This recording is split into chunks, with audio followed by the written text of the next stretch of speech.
Grow matter channel में आपका बहुत बहुत स्वागत है।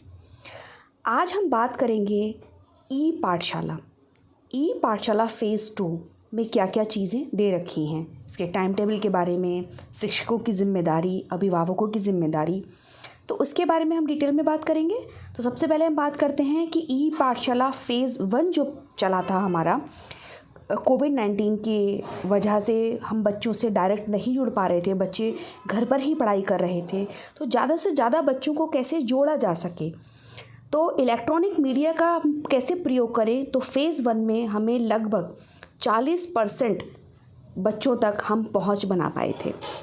तो इसमें ज़्यादा से ज़्यादा और बच्चों तक हमारी पहुंच बन सके, इसके लिए हम लगातार प्रयास कर रहे हैं और नई नई रणनीति भी अपना रहे हैं, क्योंकि बहुत सारे अभिभावक ऐसे हैं जिनके पास फ़ोन भी नहीं है। तो ई पाठशाला फ़ेज़ 2 के बारे में आज हम डिटेल में पढ़ेंगे। अब ई लर्निंग के माध्यम से हम बच्चों से कैसे जुड़ रहे हैं। पहला है मोबाइल फ़ोन के माध्यम से, इसके बारे में हम आगे डिटेल में बात करेंगे। दूसरा है टेलीविज़न के माध्यम से, तो दूरदर्शन के डीडी यूपी पर प्रत्येक दिन 9 से 1 बजे के बीच में कक्षावार विषयवार जो शैक्षणिक कार्यक्रम हैं वो प्रसारित किया जा रहा है और इसके लिए ज़्यादा से ज़्यादा हम प्रचार प्रसार कर रहे हैं कि बच्चे इसे देखें। दूसरा है आकाशवाणी के माध्यम से, यानी कि 11 से 12 बजे के बीच में ये रेडियो के माध्यम से कार्यक्रम प्रसारित किया जा रहा है। अब हम देख रहे हैं इसमें ई पाठशाला फ़ेज़ 2 कार्यक्रम का टाइम टेबल, जो कक्षा 1 से 2, कक्षा 3 से 5 और 6 से 8 के लिए अलग अलग दे रखा है। इसमें कक्षा 1 से 2 का जो टाइम टेबल यहाँ आप देख रहे हैं वो सोमवार से शनिवार तक के लिए आपको दे दिया गया है। इसमें आपको सुबह 9 बजे हिंदी में, गणित में कक्षा के अनुसार जो भी कार्य देने हैं उसका लिंक जो है वो आपको दे दिया जाता है। अब परियोजना द्वारा जो लिंक आपके साथ साझा किया गया है उस लिंक को आप बच्चों के आपने जो व्हाट्सएप ग्रुप बनाए हैं उसमें साझा करेंगे। आप उसकी स्क्रीन रिकॉर्डिंग करके वीडियो भी साझा कर सकते हैं अगर बच्चे लिंक के द्वारा नहीं पहुंच पाते हैं। इसके अलावा आप कॉपी और पेन के द्वारा, वर्कशीट के द्वारा भी कार्य दे सकते हैं। तो ये 9 बजे आपने बच्चों को कार्य दिया और एक निश्चित समय पर आप उनसे कहिए कि वो कार्य करके आपको वापस दें। इसी प्रकार से आप स्क्रीन पर कक्षा 3 से 5 का टाइम टेबल देख रहे हैं। इसमें हिंदी और अंग्रेज़ी, गणित, ईवीएस, इस प्रकार से कक्षा बढ़ने के साथ साथ विषय भी आपके बढ़ गए। उसी हिसाब से आपको भी इसमें लिंक साझा करना है अभिभावकों के व्हाट्सएप ग्रुप पर और उन्हें बताना है कि बच्चे किस प्रकार से कार्य करें और उनसे उसका फीडबैक भी लेना है। अब आप स्क्रीन पे देख रहे हैं कक्षा 6 से 8 का टाइम टेबल दे रखा है। इसमें आपके भी कुछ विषय बढ़ गए हैं। तो कक्षा 6, 7, 8 के जो व्हाट्सएप ग्रुप आपके बने हुए हैं बच्चों के साथ, आपको उस व्हाट्सएप ग्रुप में परियोजना द्वारा अलग अलग विषयों के जो भी लिंक प्राप्त होते हैं उन लिंक को शेयर करना है। आपको डायरेक्ट लिंक शेयर करने के साथ साथ नीचे लिखना भी है कि इसमें आपको बच्चों करना क्या है।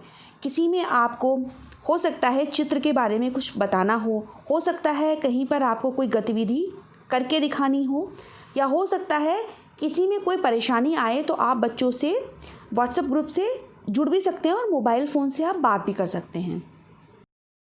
अब हम बात करते हैं ई पाठशाला फ़ेज़ 2 की विशेषताएं। इसमें कक्षा 1 से 8 तक के लिए सामग्री साझा कर दी जाती है। सप्ताह के शुरू होने से पहले शनिवार को सारी सामग्री भेज दी जाएगी ताकि शिक्षक उसे बच्चों और अभिभावकों तक पहुंचाने के लिए एक प्लानिंग कर सकें। अब हम बात करते हैं शिक्षकों की क्या जिम्मेदारी है। शिक्षक सारे ही बच्चों को शिक्षण कार्य से जोड़ें। इसके लिए उनके लिए कहा गया है कि वो एक व्हाट्सएप ग्रुप बनाएं। व्हाट्सएप ग्रुप में अभिभावकों को जोड़ा जाए और जो भी सामग्री परियोजना द्वारा आपको दी जाती है उसको सच बहुत सारे शिक्षक शेयर कर देते हैं, जबकि उसके बारे में आप उन्हें अच्छे से बताएं। आप अपने विद्यालय में अभिभावकों को बुला भी सकते हैं और बता भी सकते हैं कि किस प्रकार से हम लिंक भेजते हैं या हम अपना कोई कार्य वर्कशीट के माध्यम से आपको देते हैं, तो बच्चों को आपको कैसे कार्य कराना है, ताकि अभिभावक ये समझ सकें कि ई लर्निंग के द्वारा हम अपने बच्चों को शिक्षण कार्य से कैसे जोड़ सकें। यदि हम बच्चों के माता पिता को ये विश्वास दिला पाएंगे कि ई लर्निंग के माध्यम से भी हम बच्चों को ज़्यादा से ज़्यादा सिखा सकते हैं, तो जब आप कोई भी कार्य बच्चों के साथ साझा करते हैं तो दिन के अंत में अगर आप अभिभावकों से पूछेंगे कि बच्चों ने क्या किया, तो अभिभावक अवश्य आपके साथ बच्चों की प्रगति का फीडबैक आपको देंगे। इसके साथ ही साथ जो टाइम टेबल दिया गया है, उस टाइम टेबल को आप एक शीट के माध्यम से बच्चों को दे सकते हैं और कह सकते हैं कि अपने घर की किसी भी दीवार पर इसको लगा लें, ताकि बच्चों का पढ़ने का एक समय निश्चित हो, ताकि उन्हें पता हो कि सुबह मुझे कौन सा कार्य किस समय मिलेगा और किस समय तक मुझे अपने कार्य समाप्त करना है। इसके अलावा बच्चों को आप क्रिएटिव होमवर्क भी दे सकते हैं, जैसे क्यारियों में काम करना, बीज बोना या कोई मॉडल बनाना या दिए बनाना, जैसे कि अब दिवाली का त्यौहार आने वाला है, चित्रकला से संबंधित कोई भी कार्य या मिट्टी से कोई कलाकृति बनाना, या आप निबंध लिखना भी दे सकते हैं। यानी बच्चे की जैसी आयु है उसके अनुसार कोई भी क्रिएटिव होमवर्क भी आप बच्चों के साथ साझा कर सकते हैं। अब हम बात करते हैं कि हम अपने विद्यालय के सभी बच्चों को शिक्षण कार्य से कैसे जोड़ें। ये बात हम सभी को पता है कि ये बच्चे वे बच्चे हैं जो ग्रामीण परिवेश से संबंध रखते हैं। इन बच्चों के पास स्मार्टफ़ोन नहीं होते हैं। बहुत कम बच्चे हैं जिनके पास स्मार्ट एंड्रॉयड फ़ोन होते हैं, जिसके द्वारा हम कोई भी सामग्री या कोई भी लिंक शेयर करते हैं, वो उस बात को समझ पाते हैं और उसको देख भी पाते हैं। लेकिन सबसे ज़्यादा दिक्कत तब आती है जब किसी बच्चे के पास कोई फ़ोन ना हो या फ़ोन है तो बहुत साधारण फ़ोन हो। तो उसके लिए शिक्षक कैसी रणनीति अपनाएं। तो सबसे पहले हम बात करते हैं कि वे बच्चे जिनके पास स्मार्टफ़ोन है।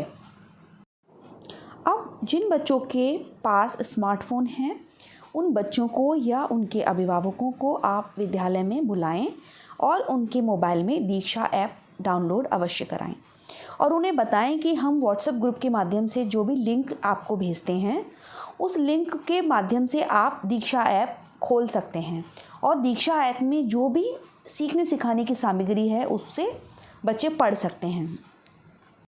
अब यदि इंटरनेट की सुविधा उनके मोबाइल में ना हो तो आप उन्हें ये भी कह सकते हैं कि रीड अलोंग ऐप एक ऐसा ऐप है जिसके लिए इंटरनेट की कोई आवश्यकता नहीं है।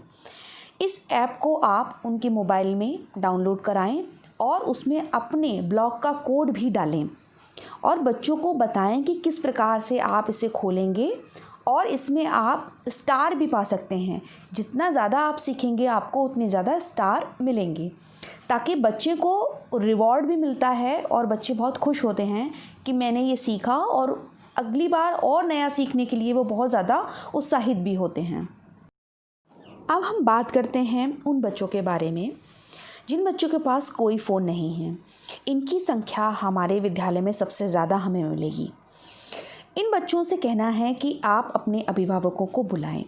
यदि अभिभावक पढ़े लिखे नहीं हैं तो बच्चों से कहें कि उनके परिवार में जो भी सदस्य सबसे ज़्यादा पढ़ा लिखा हो, आप उन्हें बुलाएं। आप उन्हें विद्यालय में बुलाएं। फिज़िकल डिस्टेंस का पालन करते हुए आप सप्ताह भर की कार्य योजना उनसे साझा करें।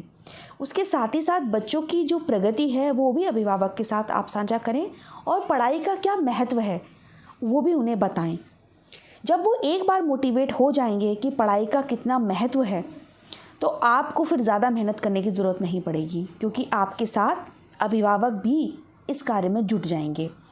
अभिभावक को आप टाइम टेबल भी दे दें ताकि उन्हें पता रहे कि पूरे महीने भर आपको किस प्रकार से बच्चों पर ध्यान देना है।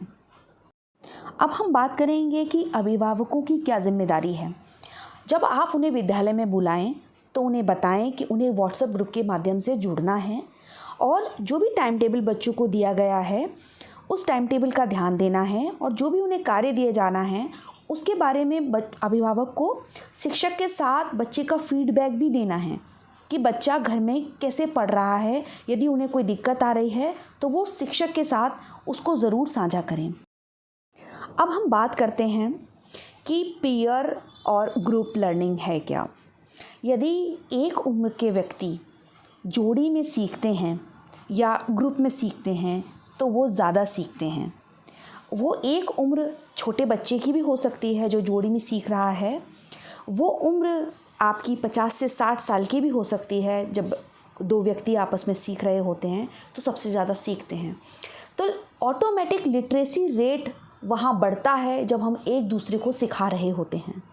यदि हम एक दूसरे को ज़्यादा से ज़्यादा सिखाएं तो ऑटोमेटिक हमारे देश की साक्षरता दर बढ़ जाएगी और हमें यही करना है। जब हम अभिभावकों को शिक्षा से जोड़ रहे हैं तो हम उन बच्चों से भी ये बात कहें कि आप अपने घर में जो सबसे कम पढ़ा लिखा है उसे कुछ सिखाने की कोशिश करें। तो ई पाठशाला के महत्व को अभिभावक भी जानेंगे और जब उनके बच्चे उन्हें कुछ सिखाने का प्रयास करेंगे तो वो सीखेंगे। तो इससे केवल बच्चे ही नहीं, हम बड़े लोगों को भी सिखा पाएंगे और साक्षरता दर हमारी ऑटोमेटिक बढ़ेगी। तो इस अभिनव प्रयास के लिए हम सभी को जुट जाना है। तो क्या आप सभी तैयार हैं? आई होप आज का टॉपिक आपको अच्छा लगा हो। यदि अच्छा लगा हो तो इस परिचर्चा को आप ज़्यादा से ज़्यादा लोगों में साझा करें और यदि कोई प्रश्न हो तो प्लीज़ कमेंट बॉक्स में जाकर आप पूछ सकते हैं। Thanks for watching.